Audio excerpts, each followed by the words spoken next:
ఒకటి ఎన్ని కేసులు పెట్టినా ఎన్ని అక్రమ నిర్బంధాలు చేసినా ఎన్ని రకాల అవంతరాలు కల్పించినా ఎన్ని ఒత్తిళ్లు చేసినా వాటికి నిలబడి గుండె ధైర్యంతో కాంగ్రెస్ పార్టీ కార్యకర్తలు కొట్లాడినరు కాబట్టే ఈనాడు ప్రజాపాలన అధికారంలోకి వచ్చింది.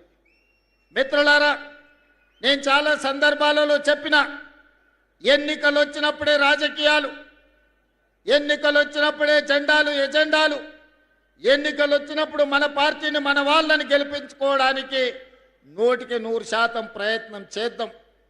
ఎన్నికలు ముగిసిన మరుక్షణం ఈ వేదిక మీద ఉన్న ఎవరైనా అనిల్ జాదవ్ కావచ్చు, పాయల శంకర్ కావచ్చు, గోడెం నగేష్ గారు కావచ్చు, ఎవరైనా కావచ్చు, వాళ్ళు మా రాజకీయ ప్రత్యర్థులే కానీ మాకు శాశ్వతమైన శత్రువులు కాదు. ఈనాడు మేము వాళ్ళని శత్రువులుగా భావించడం లేదు. భిన్నమైన ఆలోచనలు ఉండొచ్చు, అభివృద్ధి విధానంలో వాళ్లకు మాకు భిన్నాభిప్రాయాలు ఉండొచ్చు, అవి భేదాభిప్రాయాలు కావు. అందుకే ఈనాడు ఈ అభివృద్ధి ప్రణాళికలో పార్టీలకు అతీతంగా ప్రభుత్వ కార్యక్రమంగా మిత్రులందరినీ పిలిచి వాళ్ళతోని మాట్లాడిపించి మీ ప్రాంత సమస్యల్ని వారు మా దృష్టికి తీసుకొస్తే ఆ సమస్యల్ని పరిష్కరించాలన్న కృత నిశ్చయంతో ఈనాడు అనిల్ జాదవ్ కావచ్చు, లేకపోతే గోడెం నగేష్ కావచ్చు, అందరిని కూడా మాట్లాడిపించినాం. నేను ఎందుకు ఈ వేదిక మీద నుంచి మాట చెప్తున్నా అంటే 4 కోట్ల తెలంగాణ ప్రజలు ఆలోచన చెయ్యాలి. తెలంగాణ రాష్ట్రం వచ్చిన 10 సంవత్సరాలలో ఈ సంస్కృతి ఎన్నడైనా ఉన్నదా? ఈ సాంప్రదాయం ఎన్నడైనా కొనసాగించిందా? ఆనాడు ముఖ్యమంత్రులు మంత్రులు వస్తున్నారంటే ప్రతిపక్షాలకు సంబంధించిన ఎమ్మెల్యేలను కార్యకర్తలను పోలీస్ స్టేషన్లో నిర్బంధించి బందర్ దొడ్లో కొట్టినట్టు పోలీస్ స్టేషన్లో కొట్టేటోళ్ళు. ఇవాళ ఆ పరిస్థితి లేదు. ఇది ప్రజాస్వామిక పరిపాలన, ఇది ప్రజాపాలన. ప్రజాపాలనలో ప్రతిపక్షాలకు సహేతుకమైన సమస్యల్ని లేవనెత్తడానికి అవకాశం ఇవ్వాలి. శాసనసభలో శాసన మండలిలో ప్రశ్నలు లేవనెత్తడానికి, ప్రభుత్వం నుంచి పనులను సాధించుకోవడానికి అవకాశం ఇవ్వాలని చట్ట సభల్లోనే కాదు బహిరంగ వేదికల్లో కూడా మా ప్రతిపక్షాలైన ఎమ్మెల్యేలను ఎంపీలను మాట్లాడిపిస్తున్నాం. ఈ సాంప్రదాయాన్ని తెలంగాణలో కొనసాగించాలి. తెలంగాణ అంటే రాజకీయ విలువలకు వేదిక, తెలంగాణ అంటే ఒకరినొకరి గౌరవించుకునే ప్రాంతమని ఈ దేశానికే ఆదర్శంగా నిలబడాలని ఈనాడు ఒక మంచి సాంప్రదాయానికి ప్రయత్నం చేస్తున్నాం. మా మిత్రులు కలిసి వచ్చినందుకు వారికి మనస్ఫూర్తిగా నేను ధన్యవాదాలు తెలియజేస్తున్నా. కొంతమంది కొన్నిసార్లు మైకు వస్తే చాలు ఏది మాట్లాడుతున్నాం, ఎందుకు మాట్లాడుతున్నాం, ఎప్పుడు మాట్లాడుతున్నాం, ఎలాంటి భాష వాడుతున్నామనే విచక్షణ కోల్పోయి ఏది పడితే అది మాట్లాడడం ద్వారా పేదలకు, దళితులకు, ఆదివాసులకు, గిరిజనులకు అన్యాయం జరుగుతుంది. ఇన్నవాడికి మాట్లాడడానికి వచ్చే నష్టం ఏం లేదు. కానీ అదే సమస్యల్ని ఒక పద్ధతి ప్రకారం లేవనెత్తితే ఈనాడు మంజూరు చేసిన ప్రాజెక్టులు మా శాసనసభ్యులు ఏం లేరు. ఈరోజు young India integrated residential school కావచ్చు, సాగునీటి ప్రాజెక్టులు కావచ్చు, రోడ్లు కావచ్చు, ఇచ్చిన పనులు కాంగ్రెస్ పార్టీ శాసనసభ్యులు, పార్లమెంట్ సభ్యులు లేరు. లేకపోయినా ఇది పేదలకు అన్యాయం జరగకూడదు, పేదలకు మేలు జరగాలి, ఈ ప్రాంతంలో అభివృద్ధి పెంచాలి అని ఈనాడు ఇన్ని పనుల్ని మంజూరు చేసి ఈరోజు 1250 కోట్ల రూపాయలతోని మా మిత్రులు బట్టి విక్రమార్క గారు ఉదయం బయలుదేరే ముందు నాకు ఒక ఫోన్ చేసిరు. మనం నిర్మల్ కూడా young India integrated residential school ఇస్తే బాగుంటుంది అని. నిర్మల్లో మా ఎమ్మెల్యే గారు ఏం లేరు, కానీ అక్కడి ప్రజలు మనవాళ్ళే, అక్కడి ప్రజలు తెలంగాణ బిడ్డలే. నిర్మల్కు కూడా young India integrated residential school తక్షణమే మంజూరు చేయండి అని బయలుదేరే ముందు 200 కోట్ల రూపాయలతోటి నిర్మల్ శాసనసభ నియోజకవర్గానికి కూడా ఈనాడు స్కూలు ఇచ్చి ఈరోజు ప్రారంభోత్సవ కార్యక్రమాల్లో మనము ఇంక్లూడ్ చేసుకున్నాం. ఈనాడు ఇందిరమ్మ ఇండ్లు కావచ్చు, అదే విధంగా 200 యూనిట్లు ఉచిత కరెంటు కావచ్చు, రైతు రుణమాఫీ కావచ్చు, రైతు భరోసా కావచ్చు, 500 రూపాయల సిలిండర్ కావచ్చు, ఉచితంగా ఆడబిడ్డలకు ఆర్టీసీ బస్సుల్లో ప్రయాణం కావచ్చు. ఇవేవి కూడా కాంగ్రెస్కు ఓటేస్తేనే చేస్తామని అనలేదు.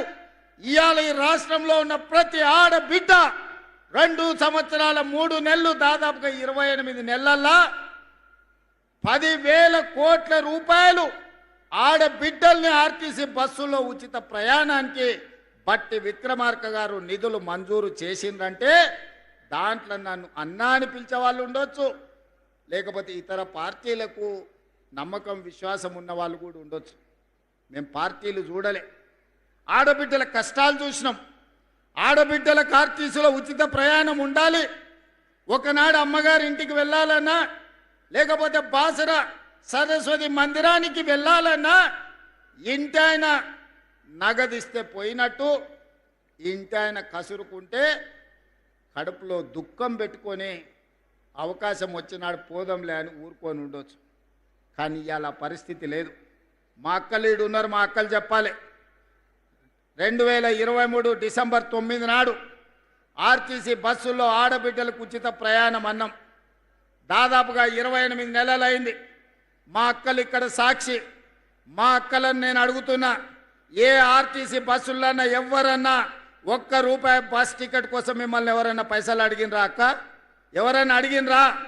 ఎక్కడైనా సరే ఆదిలాబాద్ నుంచి హైదరాబాద్ కానీ, ఆదిలాబాద్ నుంచి అలంపూర్ కానీ, లేకపోతే బాసర నుంచి భద్రాచలం కానీ, లేకపోతే ఇక్కడుండే సత్యనారాయణ స్వామి మా పెద్దలు ప్రేమ్ సాగర్ రావు గారు చెప్పారు, ఆ గుడి నుంచి యాదగిరిగుట్ట లక్ష్మీ నరసింహస్వామి దగ్గరికి పోవాలంటే ఎప్పుడన్నా ఆడబిడ్డలు బస్ ఎక్కి ₹1 ఎవరన్నా అడిగినరా? అడిగినరా అక్క? అడిగినరా? నేను ఆయననే చెప్పిన, ఎవరన్నా మిమ్మల్ని బస్సు టికెట్కు పైసలు అడిగితే మీ తమ్ముని ఫోటో బ్యాగులో పెట్టుకోండి, మా తమ్ముడు పట్నంలో ఉంటాడు, బస్ కిరాయి పైసలు గాడిస్తాడు, తీసుకోపో అని చెప్పి ఆయనకి చెప్పుర్రి అని. ఆయన నుంచి ఇవాళ వరకు 10,000 కోట్ల రూపాయలు ఇవాళ మా ఆడబిడ్డల కోసం ఈ ప్రభుత్వం ఉచిత బస్సు ప్రయాణానికి ఖర్చు పెట్టింది. ఇవాళ మా ఆడబిడ్డలు ఈడు ఉన్నారు, మీ ఇళ్ళల్లో కరెంట్ ఉన్నది, మీ కళ్ళల్లో ఆనందం కనిపిస్తుంది. 200 యూనిట్లు 50 లక్షల కుటుంబాలు ఇవాళ ఉచిత కరెంటు మీకు అందుతున్నదా లేదా ఒక్కసారి ఆలోచన చెయ్యండి. ఉచిత కరెంటే కాదు, ఆనాడు గొప్ప గొప్ప మాటలు చెప్పారు. డబల్ బెడ్రూమ్ ఇల్లు ఇస్తామన్నారు. కొడుకు కాడోళ్ళు ఉంటే ఏడ ఉంటారు, బిడ్డ అల్లుడు పండగకు వస్తే ఏడ వండుకుంటారు, కోడిపిల్ల మేకపిల్ల ఉంటే ఏడ కట్టేస్తారని అడిగారు. డబల్ బెడ్రూమ్ ఇల్లు రాలే. ఆనా పిల్లంటలో కోడిని ఆకాశంలో కట్టి కింద ఉత్తాన్నం తిన్నట్టు నడిచిపోయింది. కానీ ఇవాళ మన ప్రభుత్వం వచ్చినాక 4,50,000 ఇళ్ళు 22,500 కోట్ల రూపాయలతోని నియోజకవర్గానికి 3,500 ఇళ్ళు ఈనాడు మంజూరు చేసినాం. ఇదే కాదు, ఆదివాసీలు ఉన్న ప్రాంతంలో ఐటీడీఏ ప్రాంతంలో మరో 25,000 అదనపు ఇళ్ళు పేదవాళ్ళు కట్టుకోవాలి, అడవి బిడ్డల ఆత్మగౌరవంతో బతకాలి అని ఇందిరమ్మ ఇల్లు వచ్చిన ప్రతి ఒక్కరికి 5 లక్షల రూపాయలను ఉచితంగా మీరు ఎట్లా పని చేసుకుంటే అట్లా ఖాతాలో టకీమని నగదు పడేటట్టు చేసినాం. ఇవాళటి వరకు నేను ఈ వేదిక మీద నుంచి ప్రతిపక్షానికి చెప్పదలుచుకున్నా, ఈ ప్రభుత్వం వచ్చినాక దాదాపుగా 5,400 కోట్ల రూపాయలు ఇప్పటికీ ఇందిరమ్మ ఇండ్లు కట్టుకునే పేదల ఖాతాలో నగదు వేసినామని ధైర్యంగా గుండె ధైర్యంతో ఈనాడు ఈ ఆదిలాబాద్ వేదిక మీద నుంచి నేను చెప్పదలుచుకున్నా. ఎన్నడైనా పేదోడు ఆత్మగౌరవంతో బతకాలి, పేదవాడికి సొంత ఇల్లు ఉండాలి అని ఎన్నడైనా ఆలోచన మీరు చేసిండ్రా? 500 రూపాయలకు సిలిండర్ ఇవ్వాలన్న ఆలోచన మీకు వచ్చిందా? అంతెందుకు, ఆనాడు అన్న నందమూరి తారక రామారావు గారు 2 రూపాయల కిలో బియ్యం, ఆయల్ల బియ్యమే లేవు, పేదవాడు పండుగ పూట తెల్లన్నం తినేటోడు, ఆయల్లో 2 రూపాయల కిలో బియ్యం పథకం వచ్చింది. 40 ఏళ్ళు అయిపోయింది. ఇంకా గవ్వే దొడ్డు బియ్యం తినాలంటే కాలం మారింది, పంట మారింది, చదువులు మారినాయి, విజ్ఞానం పెరిగింది. ఇవాళ దొడ్డు బియ్యంతో అన్నం తినే పరిస్థితి లేదు, పసులకు దాన పెట్టే పరిస్థితి వచ్చింది. సన్న బియ్యంతో పేదవాడి కడుపు నింపాలన్న ఆలోచన ఎవరికైనా వచ్చిందా? ఇవాళ నేను ధైర్యంగా ఈ వేదిక మీద నుంచి చెప్పదలుచుకున్నా, 3,17,00,000 తెలంగాణ బిడ్డలకు ఒక్కొక్కరికి 6 కిలోల చొప్పున ఇవాళ సన్న బియ్యం పేదలకు అందిస్తున్నాం. మా అక్కలు వంట వండి ఇంటాయనకే కాదు ఇంట్లో ఉండే సన్న బియ్యం సంటి పిల్లలకు ఇవాళ వండి పెట్టే పరిస్థితి వచ్చింది. మా అక్కలే సజీవ సాక్షి. ఇవాళ రేషన్ షాపుల్లో లైన్లో నిలబడి సన్న బియ్యం తీసుకొని ఇంటికి పోతున్నారు. ఆయల్లా దొడ్డు బియ్యం ఇస్తే రేషన్ షాపోడే అక్కడి నుంచి అక్కడనే కిలోకు 10 రూపాయలు నగదు ఇస్తే ఇచ్చినట్టు చేసి మిల్లర్ల మాఫియా దళార్ల మాఫియా ఆయల్ల బియ్యం పథకాన్ని తూట్లు పొడిచిండ్రు. ఇవాళ తెలంగాణ రాష్ట్రంలో దేశంలో ఎక్కడా లేదు ఈ పథకం. దేశంలోనే మొట్టమొదటిసారి తెలంగాణ రాష్ట్రంలో 3,17,00,000 తెలంగాణ బిడ్డలకు 6 కిలోలు సన్న బియ్యం ఇవ్వడం ద్వారా ఈరోజు ఆత్మ గౌరవంతో మనం అన్నం తినడమే కాదు సంటి పిల్లలకు వండి పెట్టే పరిస్థితి ఈరోజు మన రాష్ట్రంలో వచ్చింది. ఈ విధంగా చెప్పుకుంటూ వెళ్తే ఆడబిడ్డల్ని ఆర్టీసీలో బస్సుల్లో ఉచిత ప్రయాణమే కాదు 1000 ఆర్టీసీ బస్సులకు యజమానులను చేసినాం. సోలార్ విద్యుత్ ఉత్పత్తి అదానీ అంబానీలు కాదు మా ఆడబిడ్డలకు 1000 మెగావాట్లు ఇచ్చినాం. హైటెక్ సిటీ పక్కన 1000 కోట్ల రూపాయల స్థలాన్ని ఇచ్చి మా ఆడబిడ్డలు తయారు చేసే వస్తువులను ఈరోజు హైటెక్ సిటీ పక్కన అమ్మే విధంగా అంతర్జాతీయ మార్కెట్ ఈరోజు మనం కల్పించినాం. ఇవన్నీ సంక్షేమం ఒక ఎత్తు. సంక్షేమం గురించి మా మిత్రులు పట్టి విక్రమార్క గారు చెప్పినారు. ఇవాళ ఈ వేదిక మీద నుంచి 4-5 విషయాలు నేను స్పష్టంగా చెప్పదలుచుకున్నా. మా మిత్రులు కొన్ని విషయాలు మాట్లాడారు. కొన్ని మండలాలు రెవెన్యూ డివిజన్లు లేకపోతే జిల్లాల గురించి కేంద్ర ప్రభుత్వం మండలాల సరిహద్దులు కానీ రెవెన్యూ డివిజన్ల సరిహద్దులు కానీ జిల్లా సరిహద్దులు మార్చొద్దని కేంద్ర ప్రభుత్వం ఆదేశాలు ఇచ్చింది. 2027 మార్చి 31 వరకు జిల్లా మండల రెవెన్యూ సరిహద్దులు మార్చడానికి అవకాశం లేదు. ఆ తర్వాత ప్రభుత్వం ఒక జ్యుడిషియల్ కమిషన్ వేసి ఇలాంటి సమస్యలన్నిటిని కూడా ఆ కమిషన్కి ఇచ్చి బోత్ ప్రాంతం రెవెన్యూ డివిజన్గా మార్చాలని మిత్రులు అడిగినారు కదా. ఆ కమిషన్ ద్వారా ఆ రోజు ఈ సమస్యకు పరిష్కారం చూపించే ప్రయత్నం చేద్దాం. ఇక అదేవిధంగా ఆనాడు ప్రాణహిత చేవెళ్ళ ఈడ తుమ్మిడేటి దగ్గర మొదలుపెట్టి కొడంగల్ తాండూరు వికారాబాద్ వరకు గోదావరి జలాలను 160 టీఎంసీలు తరలించాలని ప్రాజెక్టు కడితే ప్రాణహిత పేరు మారింది, ఊరు మారింది, అంచనాలు మారినాయి. 1,00,000 కోట్లు గోదావరిలో పోసినట్టు అయింది. కాళేశ్వరం కడితే కూలేశ్వరం అయిపోయింది. 3 ఏళ్లలోనే కట్టుడు కూలిపోడు జరిగిపోయింది. మా ఆదిలాబాద్కు మాత్రం రాలేదు. మా ప్రేమ్ సాగర్ రావు గారు ఎప్పుడు అంటారు గోదావరి తలా మా పక్కల నుంచే పోతుంది, మాకు మాత్రం నీళ్లు రాలేదు అని. అందుకే ఇవాళ నేను ఈ వేదిక మీద నుంచి మాట ఇస్తున్నా. ఇప్పుడు ప్రారంభించిన సాగునీటి ప్రాజెక్టులే కాదు తుమ్మిడేటి నుంచి ప్రాణహిత చేవెళ్ళ ప్రాజెక్టును తిరిగి ప్రారంభిస్తాం. ఆదిలాబాదుకు నీళ్లు ఇచ్చి ఈ ప్రాంతాన్ని సస్యశ్యామలం చేసే బాధ్యత మా ప్రభుత్వం తీసుకుంటుంది. మా సాగునీటి పారుదల శాఖ మంత్రివర్యులు ఉత్తమ్ కుమార్ రెడ్డి గారు సర్వేలు చేపిస్తున్నారు, అంచనాలు సిద్ధం చేస్తున్నారు. తొందరలోనే ప్రాణహిత చేవెళ్ళ తుమ్మిడేటి దగ్గర ప్రారంభించి ఆదిలాబాదు ప్రాంతానికి నీళ్లు అందించి తాగునీరు సాగునీరు సమస్యను పరిష్కరించే ప్రాజెక్టును ప్రారంభించడానికి మళ్ళీ నేను ఇక్కడికి వస్తాను అని చెప్పి మా మిత్రులకు తెలియజేస్తున్నా. ఇక రెండవది, ఈ ప్రాంతంలో ఎర్ర బస్సు తిరగడమే కష్టం. మా పాయల శంకర్, మా ఎంపీ నగేష్ గారు, ఈ ప్రాంతంలో ఉండే మా నాయకులు అన్న హైదరాబాద్కే ఎయిర్పోర్టా ఆదిలాబాద్కి ఎయిర్పోర్ట్ అక్కర్లేదా అని ఈరోజు కేంద్ర ప్రభుత్వంతో మోడీ గారితో మాట్లాడినాం, రామ్మోహన్ నాయుడు గారితో మాట్లాడినాం, రాజ్నాథ్ సింగ్ గారితో మాట్లాడినాం. తొందరలోనే వీలైతే జూన్ 2 తారీఖు లోపల ఆదిలాబాద్లో ఎయిర్పోర్ట్ ప్రారంభోత్సవానికి శిలా ఫలకాన్ని వేసే బాధ్యత వేదిక మీద ఉన్న మిత్రులం అందరం తీసుకుంటాం. మరి ఎయిర్పోర్ట్ వస్తే మరి అది నడవాలంటే కూడా మనకు ప్యాసింజర్లు ఉండాలి కదా. అందుకే ఈనాడు ఈ ప్రాంతాన్ని పర్యాటక కేంద్రంగానే కాదు ఈ ప్రాంతాన్ని ఒక పారిశ్రామిక కేంద్రంగా మార్చాలని ఆదిలాబాదు ప్రాంతంలో వేలాది ఎకరాలలో గొప్ప పారిశ్రామిక వాడ, దేశంలోనే అతిపెద్ద పారిశ్రామిక వాడను ఆదిలాబాదుకు మంజూరు చేసి ఈ ప్రాంతంలో ఉండే ఆదివాసీ గిరిజన బిడ్డలకు చదువుకున్న నిరుద్యోగ యువకులకు ఉద్యోగ ఉపాధి అవకాశాలు ఇప్పించడానికి ఈ ప్రాంతంలో పారిశ్రామిక వాడను ప్రారంభించడానికి తొందరలోనే మీ దగ్గరికి వస్తాను. దానికి సంబంధించిన భూసేకరణ ప్రక్రియ వేగంగా సాగుతుంది అని నేను చెప్పదలుచుకున్నాను. అదేవిధంగా అన్ని జిల్లాలలో యూనివర్సిటీలు ఉన్నాయి. ఆదిలాబాదు జిల్లాలో యూనివర్సిటీ లేదని మా ఎన్ఎస్యుఐ అదేవిధంగా విద్యార్థి యువకులు చాలామంది అడిగినారు. ఇప్పటికే ప్రభుత్వం నిర్ణయం తీసుకున్నది ఆదిలాబాద్కు యూనివర్సిటీ ఇవ్వాలని. ఆ యూనివర్సిటీకి సంబంధించిన భూసేకరణ దానికి సంబంధించిన విషయాలతోని తొందరలోనే ఆదిలాబాద్కు యూనివర్సిటీ ఇవ్వడమే కాదు, ప్రారంభోత్సవ కార్యక్రమానికి ఈ ప్రాంతానికి నేను వస్తానని నేను తెలియజేయదలుచుకున్నాను.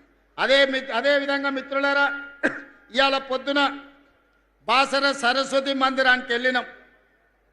తెలంగాణనే కాదు దేశం నలుమూలల నుంచి చిన్నపిల్లలకు అక్షరాభ్యాసం చేయించడానికి ఆ తల్లిదండ్రులు సుదూర ప్రాంతాల నుంచి ఇక్కడికి వస్తుంటారు. ఆ మందిరం విస్తరించాల్సిన అవసరం ఉన్నది. మందిర ప్రాంతంలో మౌలిక వసతులను పెంచాల్సిన అవసరం ఉన్నది. ఈరోజు నా మనవడి ఈరోజు అక్షరాభ్యాసం కూడా మీ జిల్లా బాసరలో సరస్వతి ఆలయంలో ఈరోజు ఉదయం అక్షరాభ్యాసం చేయించి ఈ ఆదిలాబాదు ప్రాంతానికి ఉన్న ఒక పవిత్రతను ప్రజలందరికీ తెలియజేసే విధంగా ఒక ప్రయత్నం చేసినాం.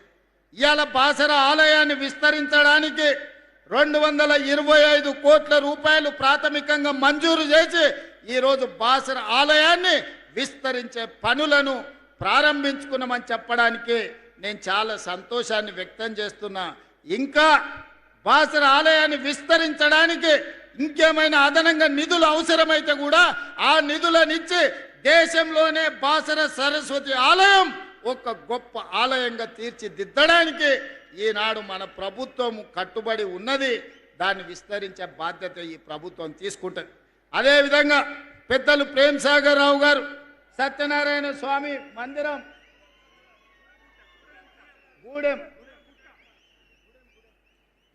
గూడెం సత్యనారాయణ స్వామి ఆలయం వారు ప్రతిపాదన చేసిండ్రు. మిత్రులు ప్రేమ సాగర్ రావు గారి అభ్యర్థన మేరకు మా మిత్రులు బట్టి విక్రమార్క గారికి నేను విజ్ఞప్తి చేస్తున్నా. గోదావరి పుష్కరాలు ఏదైతే మనం కార్యక్రమం తీసుకున్నామో బాసర నుంచి భద్రాచలం వరకు ఏదైతే మందిరాల అభివృద్ధి అనుకున్నామో అందులో మొట్టమొదటి ఆలయ అభివృద్ధి కింద గూడెం సత్యనారాయణ స్వామి ఆలయాన్ని అభివృద్ధి చెయ్యడానికి ఈ వేదిక మీద నుంచే మనం నిర్ణయం తీసుకుంటున్నాం. తక్షణమే అధికారులను కలెక్టర్లను ఆ ప్రాంతం పర్యటించి దాన్ని మొత్తం అంచనాలు సిద్ధం చేయండి. ఈ మందిరాన్ని అభివృద్ధి చేయడానికి కూడా నిధులు మంజూరు చేస్తామని చెప్పి నేను ఈ వేదిక మీద నుంచి నేను చెప్పదలుచుకున్నా. మిత్రులారా, ఇవాళ ఈ జిల్లాకు ఎంత చేసినా తక్కువనే, కానీ అట్లని మిగతా వాళ్ళలాగా చెయ్యకుండా వదిలేసే సమస్యనే లేదు. ఈ జిల్లాకి ఏమేమి కావాలో అంచనాలు సిద్ధం చేస్తున్నాం. ప్రతి 2 నెలలకు ఒక్కసారి తప్పకుండా ఈ జిల్లాకు వస్తూనే ఉంటా. వచ్చినప్పుడల్లా మీకు నిధులు తెస్తూనే ఉంటా. ఆనాడు కొట్లాట కోసం ఒక స్ఫూర్తి కోసం ఈ ఆదిలాబాదునే ఎన్నుకున్నాం నేను, మిత్రులు బట్టి విక్రమార్క గారు. ఈనాడు కూడా తెలంగాణ అభివృద్ధిని ఆదిలాబాదు ద్వారానే ప్రపంచానికి చూపించాలి.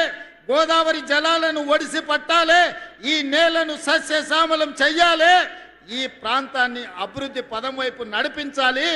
దానికోసం మీ అందరి సహకారం కావాలి. ఇవాళ మా ప్రభుత్వానికి ఇందిరమ్మ ఇండ్లు ఇచ్చినా, సన్న బియ్యం ఇచ్చినా, ఉచిత కరెంట్ ఇచ్చినా, ఇంటికి ఉచిత కరెంట్ ఇచ్చినా, రైతు రుణమాఫీ చేసినా, రైతు భరోసా ఇచ్చినా, షాదీ ముబారక్ ఇచ్చినా, కళ్యాణ లక్ష్మి అందించినా, ఏ కార్యక్రమం చేసినా